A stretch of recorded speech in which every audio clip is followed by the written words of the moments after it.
Nous avons créé TDS, Technique Défense Système, pour répondre à un besoin de plus en plus important de la part des forces de l'ordre en matière de formation. Pour les gendarmes ou pour les policiers, le temps de formation est inclus dans leur temps de service. Un policier a 3 entraînements au tir par an, un total de 9 heures et 90 cartouches.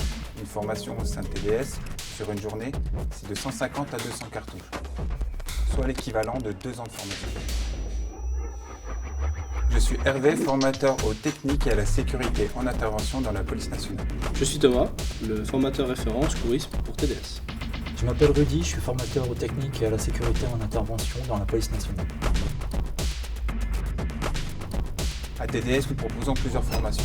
Le maniement des armes, armes de poing, armes d'épaule. Nous revenons sur les techniques de progression, dites CQB, sur les contraintes liées au véhicule, le CQB-VL. Les patrouilles de forces de l'ordre se font à l'intérieur de véhicules. La plupart des entraînements de tir au sein des administrations s'effectuent en stand, de face et debout. L'apprenant pourra se familiariser avec la contrainte de la saturation de l'air par les fumées en cas d'ouverture de feu, du polycriblage et de la perte de contact visuel.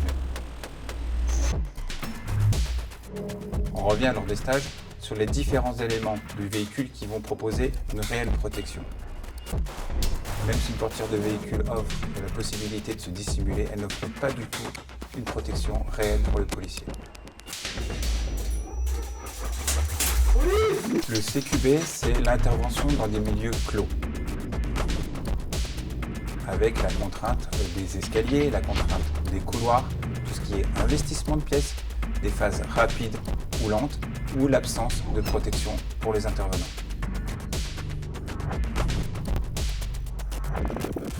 Nous avons développé un premier module aussi bien pour l'arme de poing que pour l'arme d'épaule.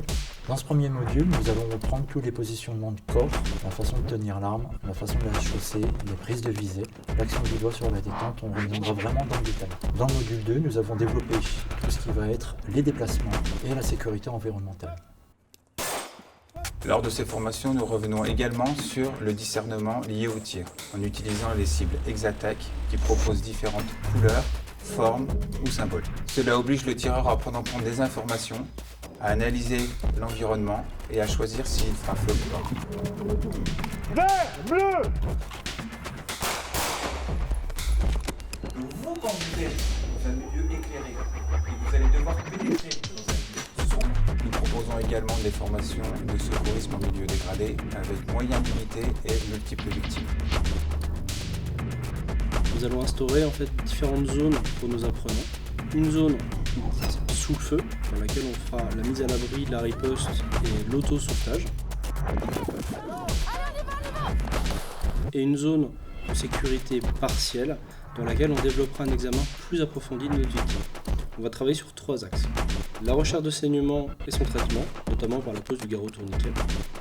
Le deuxième axe, la recherche de tout ce qui va empêcher la victime de respirer, la libération des voies aériennes notamment. Et enfin, un contrôle complet du corps, à la recherche notamment de blessures au niveau du thorax, et afin de préparer un bilan pour les équipes de secours qui arriveront dans les minutes qui suivent. L'outil principal qu'on va vouloir faire utiliser à nos apprenants, c'est le garrot tourniquet. Il permet de se le poser à soi-même, donc l'autosecours, et permet également de le poser à un de ses camarades blessés. En cas d'échange de feu, 85% des victimes présenteront une hémorragie qui sera traitable par la pose du garrot. Nous proposons enfin du cross-shotting qui permet de travailler sur les contraintes liées à l'intervention en combinant des exercices de cross-training et de tir. Pour les exercices de pré-fatigue, nous pouvons demander des burpees, des pompes, des squats, des portées, de la course à pied, différents exercices qui vont tout simplement fatiguer l'apprenant. Lors de l'intervention, le policier ou le gendarme sera amené à supporter ses équipements, à courir, à maîtriser un individu, voire même à escalader un mur. Au sein du cross-shotting, on combine ces contraintes opérationnelles avec l'ouverture de feu.